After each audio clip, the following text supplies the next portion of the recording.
So guys, today we're going to go further into yesterday's TWID, talking more about the update to weapon crafting coming with episode 2 and the changes that they are making. But before we get into all those details and my thoughts, as always, if you're going to enjoy this video, if you could leave a like and subscribe to the channel, I would very much appreciate it. And with that all said, let's just jump into today's video. So, an update on seasonal weapon crafting. They go on to state that in our Developer Insight Core Gameplay Rewards article, we briefly discussed the future of weapon crafting. While those changes are months away and we are not ready to share them in detail yet, we can comment on the new direction we are moving towards with Revenant. As we look back at Destiny 2 Into the Light, we believe that part of its success was the chase for brave arsenal weapons. With the attunement system helping to focus that pursuit, we want to move more towards that experience. So, starting in Revenant, the seasonal weapons will not be craftable.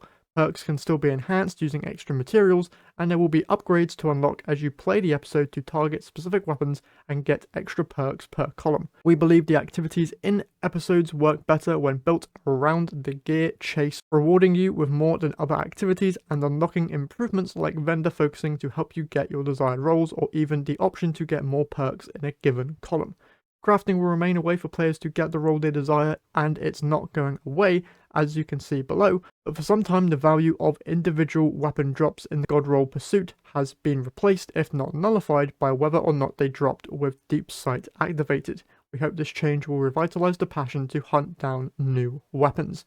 And then they go on to state below that the reprised Garden of Salvation weapons will of course be craftable, but that's kind of just a way to help you get those weapons more, obviously, because you have a limited amount of drops you can get per raid per week. Now, going into my thoughts on this whole crafting situation, I know that some people are probably going to be sad or upset that you're not going to be able to just log in, buy a red border, and then just log out.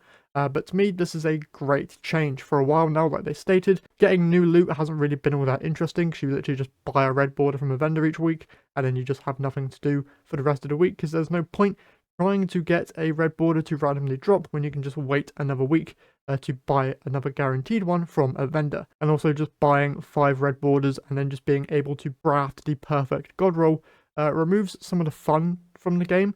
The main fun of this game, for me anyway, is grinding through certain activities and then having that god roll weapon randomly drop. You got a taste of that inside of the Warlord's Ruin dungeon when people were farming out for Indebted Kindness. You would just be farming out on repeat, trying to get that lead from gold vault shot roll, and that was really fun. You would have that kind of emotion of like absolute joy when it finally dropped, and then you'd have that one friend who got it on the first go, and that's just kind of what Destiny has been lacking ever since they added crafting to the game.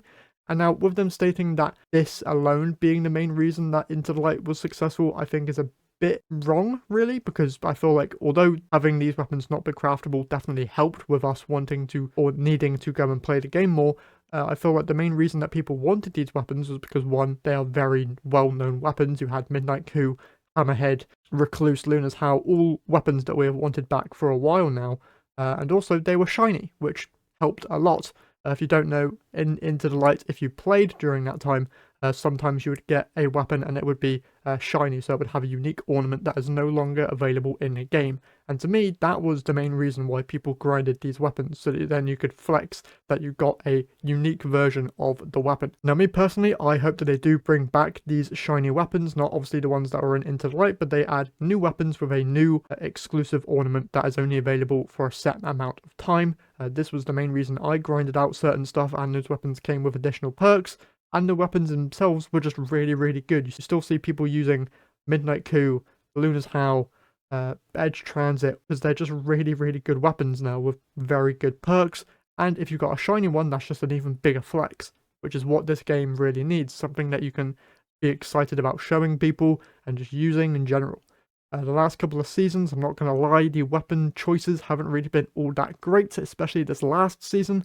I think there was only one weapon that I really recommended people go and get, and that was the brand new rocket sidearm, because it was the only craftable rocket sidearm. Alongside that, the scout rifle I think was pretty good, but that's just because those scouts got buffed and I'm a fan of scout rifles. But apart from that, there wasn't really anything outstanding that you should be going and getting.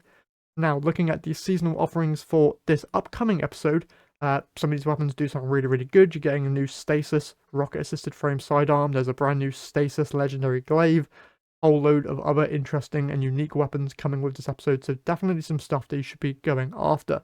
And the fact that none of them will be craftable, it's definitely going to help with not only people just playing the game more, but also just bringing that kind of excitement and just wants to play, because if these weapons are bad, no one's going to be wanting to go and grab them. But with Bungie now adding more unique styles of weapons, that is definitely going to help them out in the long run. And yeah, that's just my thoughts on this whole crafting situation. I'm a big fan that they're removing it for this episode. Don't know if they're going to do it for Heresy, maybe they do, depending on how successful this update is. And yeah, that's just my thoughts on it, but be sure to leave yours down in the comment section down below. And with that, that's it for today's videos. Hopefully you guys enjoyed. If you did, remember to leave a like and subscribe. That's it from me here today, so I'll catch you guys in the next one.